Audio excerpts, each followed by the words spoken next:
الفاتحة إلى روح سيدنا وحبيبنا وشفيعنا وقرة أعيننا محمد صلى الله عليه وسلم، ثم إلى أرواح أهل بيته وأصحابه وأزواجه، وإلى أرواح أئمة الإسلام والمسلمين، وإلى أرواح ذرية رسول الله صلى الله عليه وسلم أجمعين.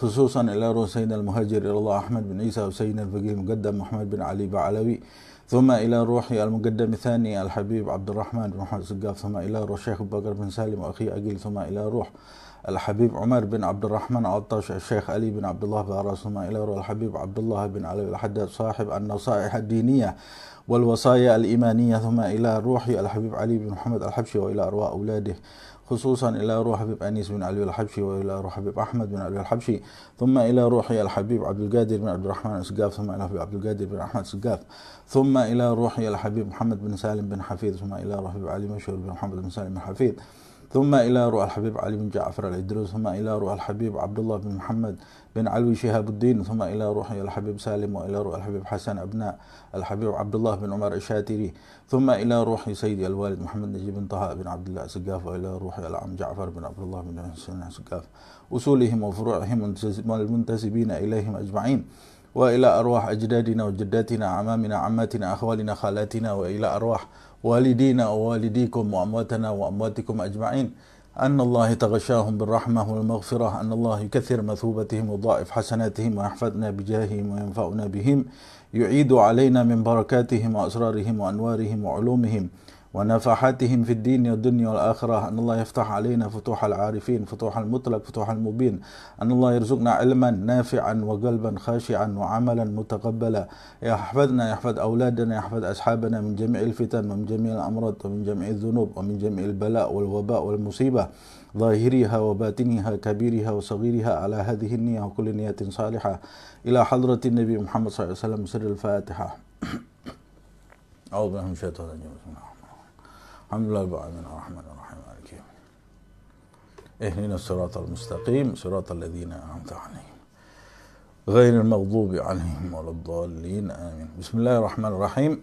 الحمد لله رب العالمين وبه نستعين على أمور الدنيا والدين، والصلاة والسلام على سيد المرسلين سيدنا محمد وعلى آله وصحبه أجمعين. نوينا التعلم والتعليم والنفع والانتفاع والتذكر والتذكير والإفادة والاستفادة والحث على التمسك في كتاب الله وسنة رسول الله صلى الله عليه وسلم وابتغاء مرضاته وثوابه وقربه. Pada pertemuan yang lalu kita sama-sama membahas mengenai sholat sunnah tahajud, dan dijelaskan oleh Al-Habib Abdullah bin Alawi Al-Haddad bagaimana anjuran untuk mengerjakan sholat tahajud itu di dalam Al-Quran dan Sunnah sangat banyak sekali, dan keutamaannya sangat besar dan sangat mulia, seperti yang disebutkan dalam beberapa ayat, juga dalam hadis Rasulullah SAW, seperti yang disebutkan di dalam sebuah riwayat, afdhalus salah ba'dal maktubah salah al-lail. Salat yang paling utama setelah salat yang difardukan oleh Allah Subhanahu wa taala adalah salat lail. Kemudian dalam riwayat juga disebutkan, inna fil laili la sa'atun la yuwafiquha abdun muslimun yas'alullaha khairan min amri dunya wal akhirah illa a'tahu iyyah.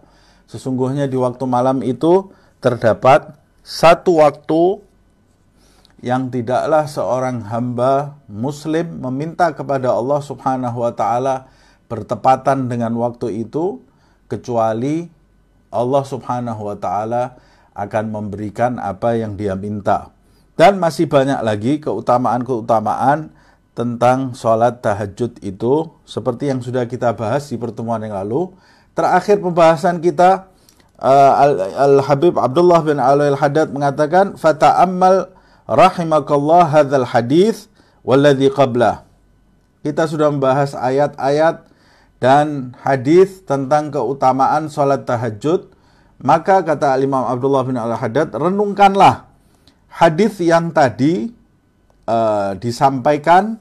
Dan sebelum-sebelumnya renungkanlah hadis tadi, wa aktsar an-nadhar fihima, dan perbanyaklah kamu menelaah hadis tadi dan ayat-ayat suci Al-Quran mengenai salat tahajud itu, la'allahu yansyarih sadruka liqiyamil lail wa yakmul nasyatuka wa tasduk raghbatuka fih wa yantafi ankal kasal wal ghaflah.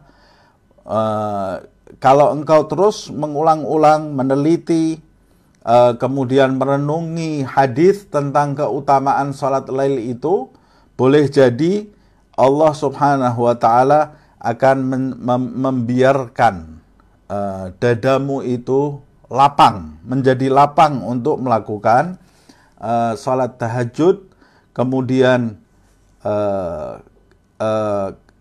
rasa motivasi kamu akan bertambah untuk melakukan sholat tahajud, rasa rajinmu, giatmu akan menjadi sempurna, dan keinginanmu untuk melakukan sholat tahajud itu akan menjadi kuat, serta akan hilang rasa malas juga kelalaian yang menghalangi kamu untuk menegakkan sholat tahajud.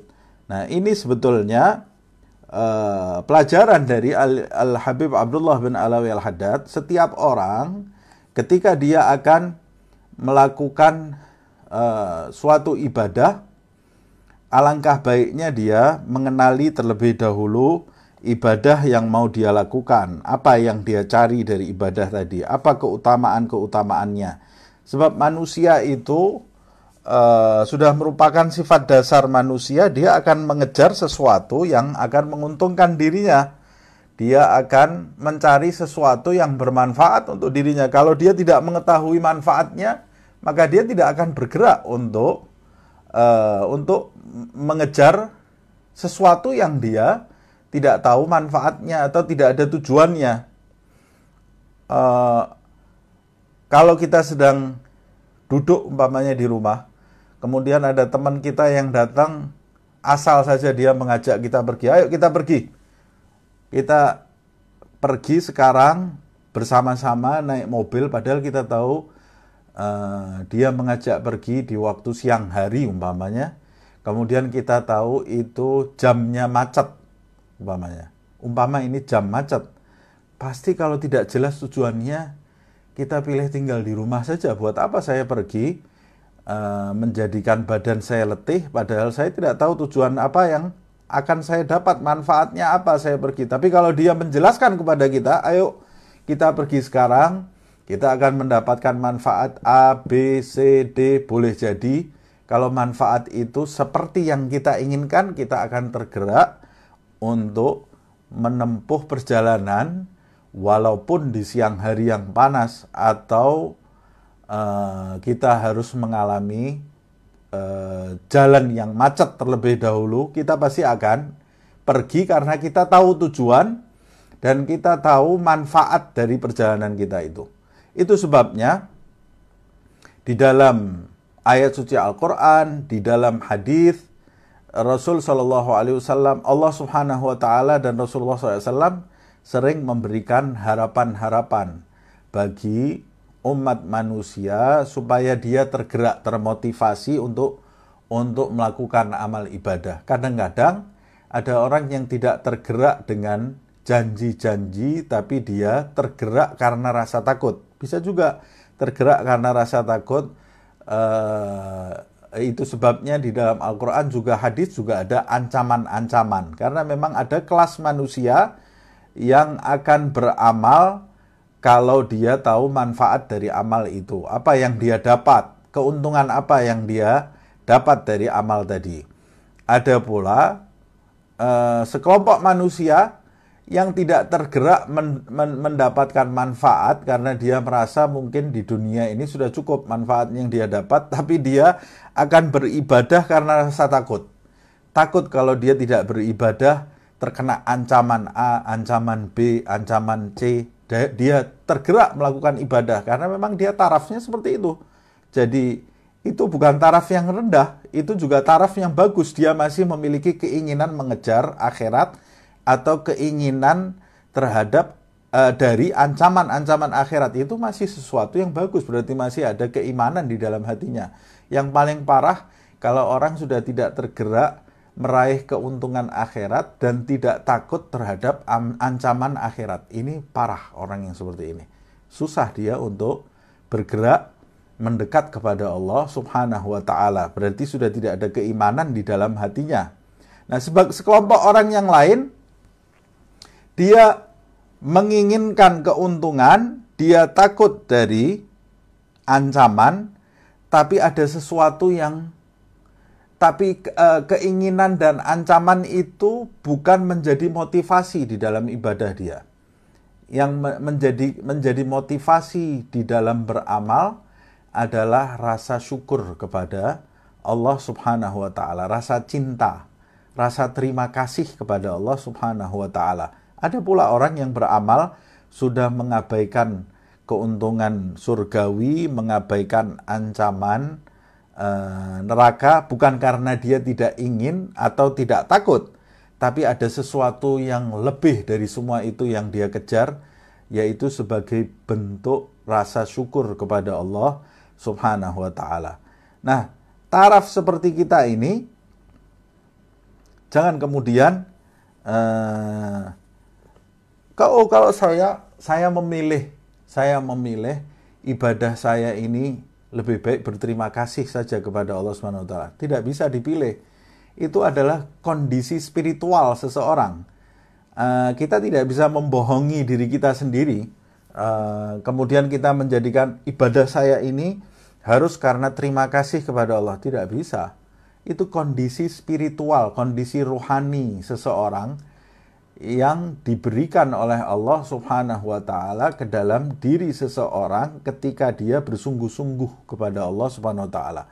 Boleh jadi kita berbicara dalam ucapan kita, oh saya ini ibadah karena terima kasih kepada Allah, saya tidak mengharap surga, bukan karena ancaman. Tapi hati kecil kita sendiri mengetahui dan Allah Subhanahu wa ta'ala Maha tahu. Maha tahu. Jadi sebetulnya orang beribadah karena mengharap surga atau karena takut neraka itu bukan ibadah yang remeh, itu sudah ibadah yang bagus. Ibadah bagus karena ada keimanan di dalam hatinya. Nah, kita tilik hati kita. Jangan-jangan kita diberi tawaran surga tidak tergerak hati kita untuk mendapatkan surga. Diberi ancaman neraka tidak ada rasa takut. Kita mungkin lebih takut, lebih mengharap tawaran dunia daripada tawaran surgawi, atau lebih takut terhadap ancaman duniawi daripada ancaman ukhrawi. Nah, ini berarti kondisi iman kita sangat lemah sekali. Mungkin kita bisa bergerak menempuh perjalanan jauh untuk urusan dunia, tapi kita tidak bisa tergerak hati kita menempuh perjalanan jauh untuk urusan ukhrawi. Berarti iman kita sangat lemah. Kalau iman kita masih seperti itu, jangan bicara beribadah karena terima kasih kepada Allah. Karena iman kita masih sangat lemah sekali. Kalau orang beribadah karena terima kasih kepada Allah, dia pasti juga suka terhadap tawaran-tawaran Allah Subhanahu wa ta'ala dan takut terhadap ancaman-ancaman Allah Subhanahu wa ta'ala. Tapi yang lebih kuat motivasi dalam ibadahnya itu adalah terima kasih kepada Allah. Yang sekelas kita ini tidak usah muluk-muluk terlebih dahulu, kaji hadis ini. Ada banyak manfaat bagi seseorang yang melakukan sholat sunnah tahajud, diantaranya adalah kemuliaan yang ditawarkan oleh Allah Subhanahu wa ta'ala, kedudukan-kedudukan yang ditawarkan oleh Allah Subhanahu wa ta'ala. Allah akan memberi kepada orang yang sholat sunnah tahajud ini rasa takut kepada ancaman. Allah juga akan memberi nantinya rasa harap terhadap tawaran-tawaran Allah Subhanahu wa ta'ala. Dia termotivasi untuk mengejar tawaran-tawaran Allah Subhanahu wa ta'ala. Dan nantinya yang paling puncak, Allah Subhanahu wa Ta'ala akan memberikan kedudukan kepada hamba tadi, tidak mengharapkan apa-apa dari ibadahnya kecuali kedekatan ridha Allah Subhanahu wa Ta'ala. Kedekatan di sisi Allah Subhanahu wa Ta'ala. Dan itu adalah kenikmatan yang terbesar, waridwanullah akbar. Ridha Allah itu yang terbesar, bahkan lebih besar daripada seluruh kenikmatan surga itu sendiri yang ditawarkan oleh Allah Subhanahu wa Ta'ala kepada sebagian hambanya. Tapi semua itu harus melalui proses terlebih dahulu. Nah, manusia zaman sekarang ini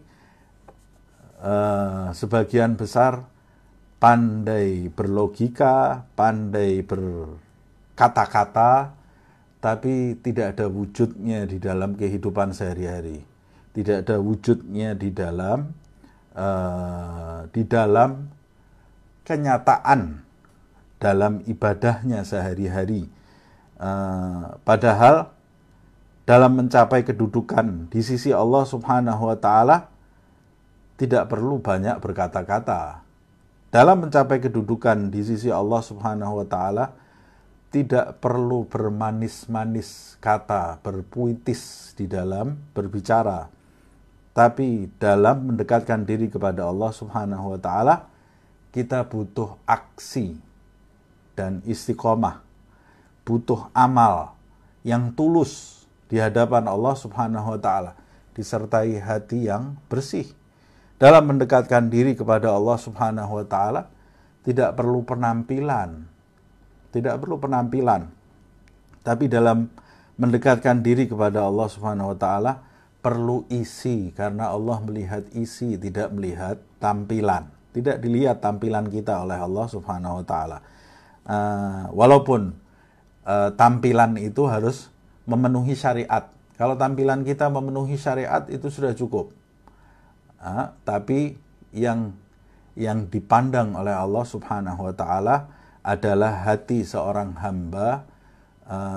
Itu sebabnya mari kita mulai meninggalkan gambaran, gambaran-gambaran yang tidak ada manfaatnya. Kita ajak diri kita, khususnya saya, mengajak diri saya dan siapa yang menghadiri majelis ini atau mendengarkannya atau melihat untuk memperhatikan isi, memperhatikan hati kita. Sebab Allah Subhanahu wa Ta'ala tahu apa yang ada di dalam hati kita. Bagaimana kita tidak malu kalau kita berpura-pura di hadapan makhluk Allah, padahal Sang Pencipta mengetahui kenyataan diri kita yang sebenarnya seperti apa. Bagaimana kita tidak malu? Padahal kalau kita berpura-pura kemudian diketahui oleh makhluk saja, kita sudah malu diketahui oleh makhluk, diviralkan kekurangan kita, diketahui oleh makhluk kita malu. Bagaimana kita tidak malu ketika Sang Pencipta itu mengetahui dengan pasti apa yang ada di dalam diri kita yang sebenarnya. Maka sudah berhenti dari berpura-pura di dalam hidup ini, tapi lakukan segala sesuatu fakta dengan fakta, artinya tidak berpura-pura, tapi jalani hidup dengan kenyataan, bergerak mendekat kepada Allah, perbaiki kekurangan kita, perbaiki segala hal yang telah terlewatkan. Mari kita isi dengan hal-hal yang positif, kemudian sapu bersih kebusukan-kebusukan di dalam perbuatan kita, di dalam hati kita. Mari kita menuju Allah Subhanahu wa Ta'ala dengan sebenar-benarnya. Itulah makna dari ajakan Al-Imam Abdullah ibn Alawi Al-Haddad, fata'ammal wa aksirin nazar, renungkan dan telaah berulang-ulang hadis Rasulullah SAW, maka kau akan tahu kamu ini baru berada di posisi yang mana, dan jadikan hadis tadi yang kau baca itu sebagai alat untuk memotivasi dirimu menegakkan qiyamul lail. Maaf tadi ada gangguan, ini internetnya nggak bagus berapa hari ini. Kita lanjutkan ya.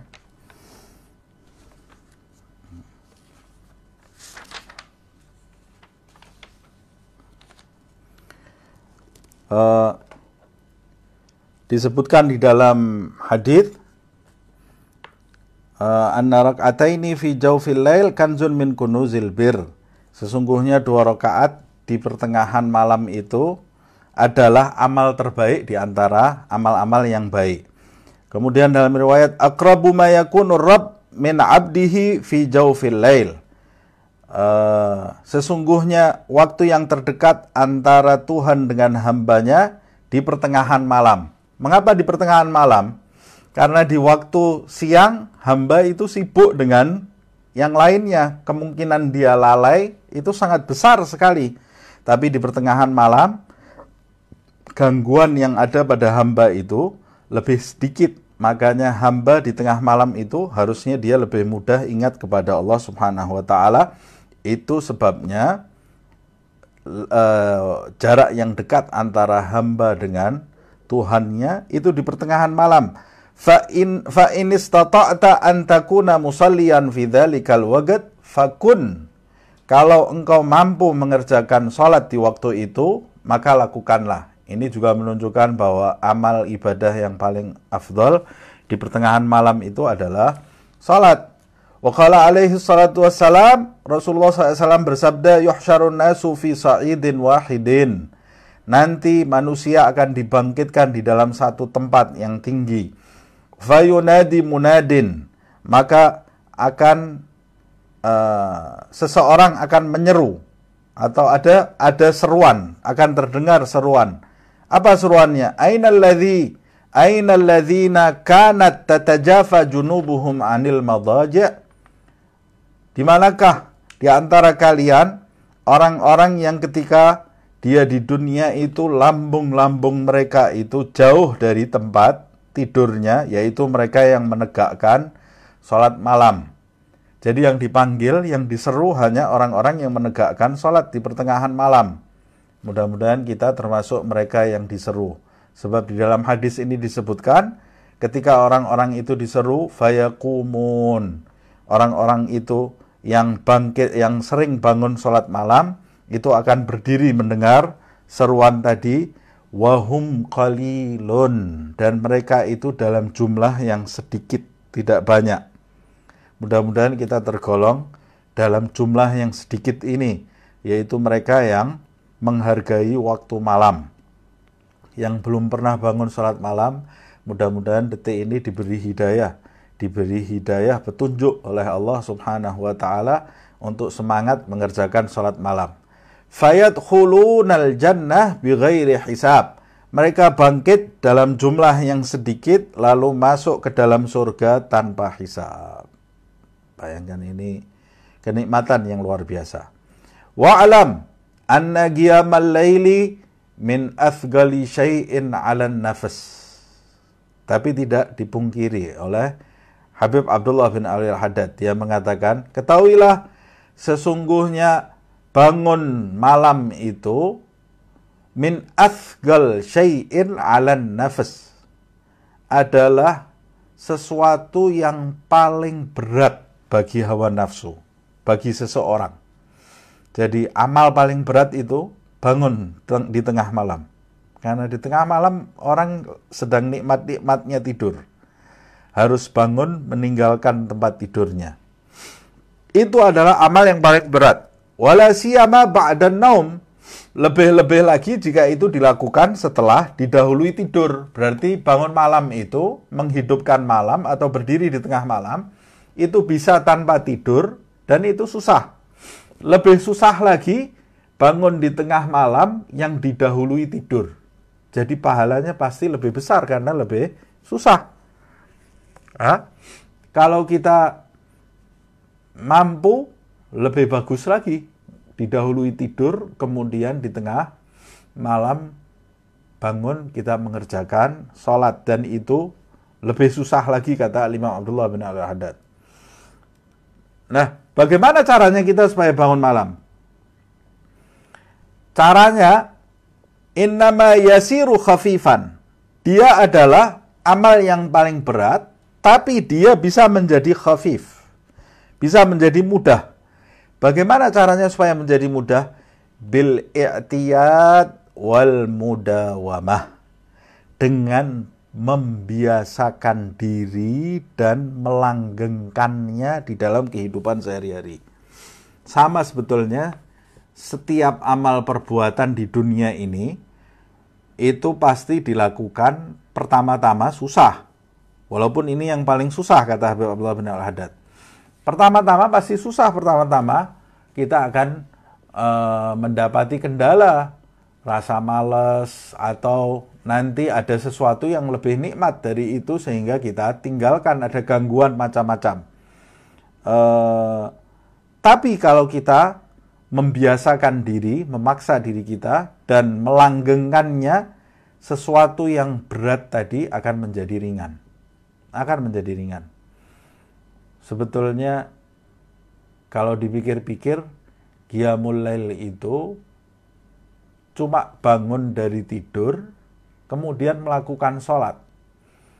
Berapa orang di antara kita lebih mudah naik sepeda 5 kilo, 6 kilo, 8 kilo. Sebetulnya kalau dipikir-pikir itu lebih capek. Naik sepeda 8 kilo, 10 kilo, atau lari berkilo-kilo. Atau naik gunung, atau angkat besi, lakukan olahraga-olahraga yang susah. Itu buat dia lebih mudah, tapi disuruh bangun tahajud, beratnya setengah mati. Padahal kalau dilihat, bangun tahajud itu cuma bangun dari tidur, kemudian berdiri mengerjakan sholat beberapa rakaat, membaca ayat suci Al-Quran, selesai. Kalau dilihat pekerjaannya, itu pekerjaan mudah. Tapi melakukan pekerjaan itu adalah susah. Lebih susah karena godaannya lebih besar. Mengapa demikian? Sebab olahraga itu, naik sepeda berkilo-kilo, naik gunung, boleh jadi tujuannya cuma kenikmatan duniawi belaka.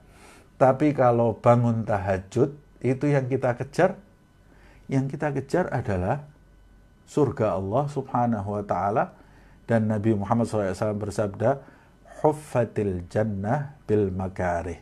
Surga itu dilingkari oleh hal-hal yang tidak disukai oleh hawa nafsu. Memang kodratnya jalan menuju surga itu tidak semudah jalan menuju ke neraka. Sebab jalan menuju neraka itu dilingkari oleh hal-hal yang disukai oleh hawa nafsu. Kenapa demikian?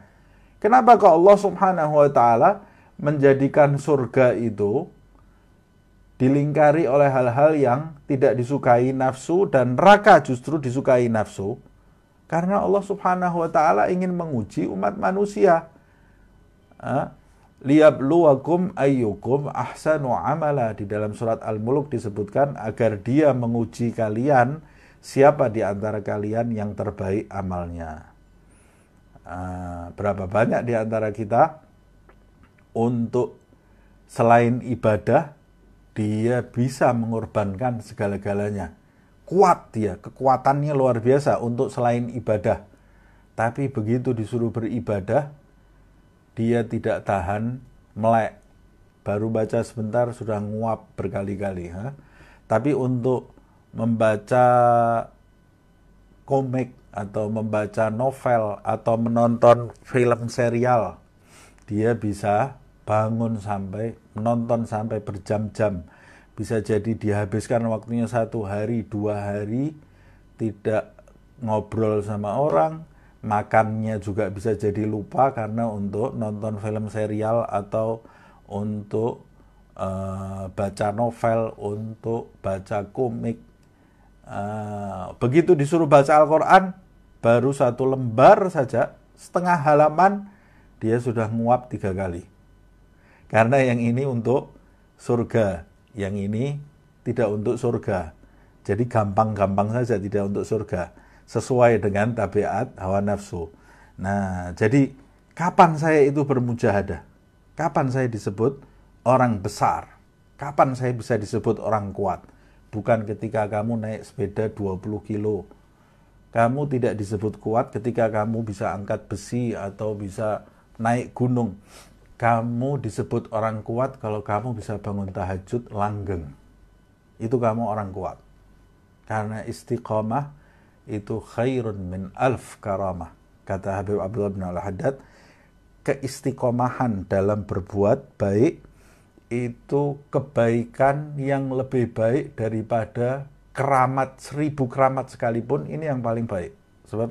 Sebab orang yang bisa istiqomah itu orang yang kuat. Yaitu istiqomah dalam ketaatan. Mudah-mudahan Allah Subhanahu wa taala mengaruniai kita keistiqomahan. Was-sabr 'alal masyaggah. Jadi caranya saya supaya bangun malam yang berat ini menjadi ringan, caranya pertama harus membiasakan. Yang kedua harus istiqomah, mudawamah, melanggengkan. Yang namanya membiasakan itu bukan sholat lailnya kalau malam Ramadan saja. Malam-malam Ramadan, selesai Ramadannya tidak ketemu lagi dengan sholat. Loh kok sahur kemarin saya kok mudah ya? Sahur ada makan soalnya. Makanya kalau di antara cara untuk mudah bangun malam, itu buat suasana malam itu yang agak meriah. Ada yang diinginkan oleh hawa nafsu. Umpamanya, bangun malam, jangan langsung sholat dulu. Sediakan minum atau sediakan apa, minum yang ada disukai oleh hawa nafsunya, itu nanti lebih mudah. Kalau Al-Imam Abdullah bin Ali Al-Haddad kebiasaannya, kalau di pertengahan malam dia bangun bersama keluarganya tidak langsung sholat. Dia minum kopi bersama keluarganya terlebih dahulu. Habis baca doa tidur semua, duduk minum kopi dulu. Minum kopi, setelah itu badannya jadi kuat, matanya jadi hilang ngantuknya, baru dia kemudian mengerjakan sholat sunnah nabinya, berwudu, mengerjakan sholat 2 rakaat yang ringan terlebih dahulu. Baru setelah itu rakaat-rakaat yang panjang. Rakaat yang panjang. Nah, itu diantara cara untuk memudahkan. Nah, kita cari cara yang memudahkan. Dan lebih mudah lagi kalau dibiasakannya sejak kecil. Kalau dibiasakan umurnya sudah 50 tahun baru mau membiasakan bangun malam. Bisa, bukan tidak bisa, tapi pasti akan lebih sulit. Tapi kalau dibiasakan dari kecil, itu akan lebih mudah. Makanya para salaf pendahulu kita, dari mulai bayi, anaknya di tengah malam sudah dibangunkan. Bangun tidak untuk sholat, anak bayi, anak kecil, kadang-kadang setengah tahun, 1 tahun, sudah dibangunkan malam, tapi diberi mainan. Jadi dia anak itu bermain-main, sambil melihat bapak ibunya beribadah di tengah malam, tapi dia sudah terbiasa siklus tubuhnya di waktu pertengahan malam itu sudah terbangun. Nah, itu akan lebih mudah bagi dia. Wasabr 'alal masyaggah, dan bersabar atas masyaggah, tantangan yang berat dalam melakukan sholat malam tadi. Biasanya kalau baru mendengarkan sekali manfaat bangun malam, nanti malam bangun gampang. Hari kedua gampang, hari ketiga gampang, hari keempat berat. Nah, ketika berat itu kamu harus bersabar. Sabr 'alal masyaggah. Kalau yang ketika kamu bangun merasakan berat, kamu bisa tetap bangun, itu kamu namanya bermujahadah. Dan itu ciri-ciri kamu akan mendapat kedudukan sebagai orang yang istiqomah. Wal mujahadah fi awalil amri, semuanya harus dilakukan dengan mujahadah pada saat permulaan. Nanti ketika kita sudah terbiasa, tsumma ba'da dzalika, setelah itu yan fatih babul unus billah, akan terbuka pintu unus billah, merasakan kenikmatan, ketentraman bersama Allah Subhanahu wa taala, wa halawatil munajat, dan merasakan manisnya bermunajat kepada Allah Subhanahu wa taala, waladzatil khalwah bihi azza wa jal, dan merasakan kelezatan berkhalwat, bersendiri dengan Allah subhanahu wa ta'ala di waktu malam itu. Wa inda dzalika, kalau kamu sudah merasakan semua itu, tapi semuanya dirasakan dilalui dulu dengan upaya, dilalui dulu dengan mujahadah, baru manisnya terasa. As-sabru kasibri murrun fi madzaqihi lakin awaqibhu ahla minal asali. Sabar itu seperti jadam, ramuan yang pahit itu. Obat pahit, jadam. Sabar itu seperti puyer atau obat pahit. Murrun fi madzaqihi, rasanya pahit. Murrun fi madzaqihi lakin awaqibhu, tapi akibat yang didapat nanti setelah minum puyer itu yang pahit, ahla minal asali, lebih manis daripada madu, yaitu kesembuhan spiritual, kesembuhan rohani. Pada permulaannya pasti seseorang akan mengalami kesulitan, akan mengalami rintangan-rintangan, harus melalui rintangan-rintangan terlebih dahulu. Dalam bahasa Indonesia ada peribahasa, bersakit-sakit dahulu, bersenang-senang kemudian. Bersakit-sakit dahulu itu maksudnya mengalami kesulitan dulu, sakit dulu.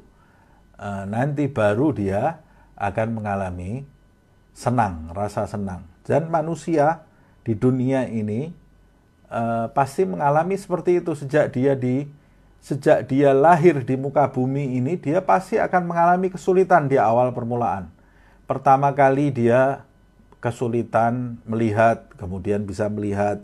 Pertama kali kesulitan untuk berkomunikasi, sulit dia berkomunikasi, lama-lama dia berkomunikasi. Kesulitan dia untuk tengkurap, dari terlentang mau membalikkan badannya jadi tengkurap, sulit, lama-lama dia bisa. Kemudian kesulitan dia untuk merangkak, kemudian kesulitan dia untuk berjalan, tapi setelah dia melalui kesulitan itu dia akan menjadi lancar. Dan dalam segala hal manusia itu harus mengalami kesulitan, manusia itu harus belajar. Di antara pelajaran itu adalah membiasakan. Belajar itu adalah membiasakan. Orang yang mau mendapat ilmu, ya dia harus membiasakan, mengulang-ulang terlebih dahulu. Kalau tidak diulang-ulang, dia tidak mungkin dapat ilmu tadi. Bil ikrar tahsulut ta'thir. Dengan mengulang-ulang, kamu akan mendapat bekas. Bekasnya ada. Kalau tidak diulang-ulang, tidak ada bekasnya. Makanya sampai disebutkan, batu yang keras saja ditetesi oleh air, lama-lama ada bekasnya. Nah, tapi kalau kita melakukannya, menetesinya hanya 1 kali, 3 bulan lagi, 1 tetes lagi, tidak akan ada bekasnya di batu tadi. Sama juga dalam perbuatan sehari-hari. Kalau kita melakukannya terputus-putus, ya kita tidak akan merasakan kemanisan tadi. Rasa manis itu tidak ada. Sehat itu tidak ada, sakit terus kita. Seumur hidup akan sakit terus karena tidak berulang-ulang kita lakukan itu. Nah, yang paling penting poin dari semua ini, supaya sholat malam itu yang terberat, ibadah yang terberat itu menjadi ringan, poin yang paling penting adalah pembiasaan, membiasakan, kemudian melanggengkan, kemudian sabar ketika datang rintangan. Setelah itu kita akan merasakan ketentraman bersama Allah, manisnya bermunajat, dan lezatnya berkhalwat. Kalau sudah kita rasakan buah dari mujahadah salat malam ini, kalau sudah kita rasakan, inda dzalika la yashba' al-insan minal qiyam fadlan an yastathgalahu au yaksul ala anhu. Kalau kita sudah membiasakan sholat malam, kemudian dia merasakan buah dari sholat malam tadi, manisnya sholat malam tadi, maka pada saat itu dia tidak akan pernah kenyang dari bangun malam. Dia akan menanti-nanti bangun malam terus. Karena dia sudah merasakan manisnya bangun malam. Fadlan an ayyastathgalahu, lebih-lebih dia merasakan berat. Bagaimana dia akan merasakan berat? Dia tidak akan merasakan berat, tidak akan merasakan malas lagi, bahkan dia tidak akan pernah kenyang bangun malam. Artinya dia akan terus-menerus menanti bangun malam, hatta galaga iluhum, sampai sebagian dari mereka yang sudah merasakan manisnya ibadah ini, bangun malam ini, dia mengatakan, in kana ahlul jannah fi mithli ma nahnu fihi bil laili innahum la fi 'aisyin thayyibin. Andai kata kalau saja orang-orang di surga itu merasakan seperti apa yang kami rasakan di tengah malam ini, maka mereka berada di dalam kehidupan yang indah. Jadi mereka justru mereka justru mengejar kondisi kenikmatan di pertengahan malam itu, sampai mereka mengatakan kalau penduduk surga itu tidak merasakan apa yang kami rasakan, walaupun dia di surga, dia tidak akan hidup nikmat. Orang surga itu, kata mereka, disebut hidupnya nikmat kalau mereka merasakan apa yang kita rasakan bangun di tengah malam ini. Ini bagi mereka yang sudah betul-betul mencicipi kenikmatan bangun di pertengahan malam. Sebagian dari mereka mengatakan, sesungguhnya aku melakukan sholat malam ini sudah 40 tahun aku lakukan, tidak terputus sama sekali. Imam Shibli rahimahullah. Imam Shibli rahimahullah, dia mengatakan, aku melakukan sholat malam 40 tahun tidak pernah putus. 40 tahun, coba bayangkan. Mungkin di antara kita baru melakukannya seminggu sudah berasa dirinya besar, atau baru melakukannya 2 minggu, 3 minggu, kemudian mana ini Allah kok tidak memberikan kepada saya kedudukan. Imam Shibli mengatakan 40 tahun saya tidak putus sholat malam. 20 tahun pertama saya rasakan pahitnya sholat malam. 20 tahun pertama. 20 tahun berikutnya baru saya rasakan manisnya bangun tengah malam. Ini mujahid betul. Ini orang kuat ini ya. 20 tahun dia bersabar merasakan pahitnya bangun malam. 20 tahun berikutnya dia merasakan manisnya sholat malam. Nah, kita berapa tahun kita melakukan sholat malam? Mungkin baru 1 bulan kemarin Ramadan kita bangun malam, kemudian kita, mana kok saya belum mendapatkan manisnya sholat malam. Imam Shibli ini 20 tahun ya, bersabar merasakan pahitnya bangun malam. Jangan kemudian hati kita menjadi kecut. Lama 20 tahun. Enggak. Imam Shibli dia mujahadahnya 20 tahun. Boleh jadi Allah Subhanahu wa ta'ala melihat kelemahan yang ada di dalam diri kita. Mungkin kita nggak sampai 20 tahun kalau kita betul-betul bersabar, karena kondisi kita beda dengan kondisi Imam Shibli. Boleh jadi 3 tahun, 4 tahun Allah memberi manisnya bangun tahajud, bisa jadi, kita tidak tahu. Yang penting niat istiqomah, bersabar, nanti pemberian dari Allah Subhanahu wa ta'ala pasti akan datang. Nah, nanti insya Allah kita lanjutkan di pertemuan yang akan datang mengenai keutamaan sholat-sholat sunnah, khususnya sholat tahajud ini. Semoga Allah Subhanahu wa ta'ala mengaruniai kita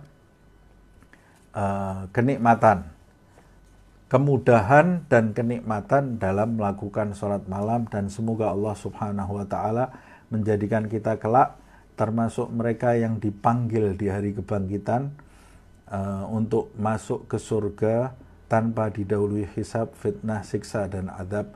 Amin ya rabbal alamin. Bisirril Fatihah. Bismillahirrahmanirrahim. Alhamdulillah rabbil alamin. Arrahmanirrahim. Maliki yaumiddin. Iyyaka na'budu wa iyyaka nasta'in. Ihdinas siratal mustaqim. Siratal ladzina an'amta 'alaihim ghairil maghdubi 'alaihim waladdallin. Amin.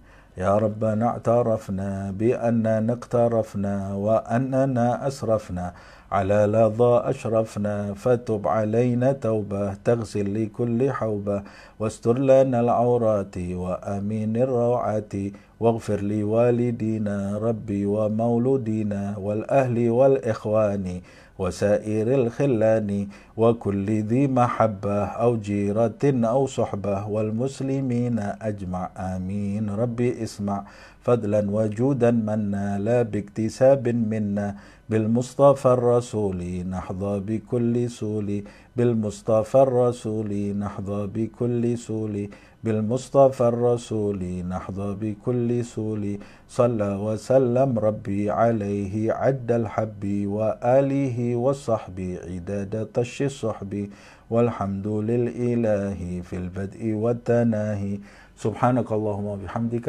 أشهد أن لا إله إلا أنت أستغفرك وأتوب إليك. Mohon maaf tadi internetnya ada gangguan.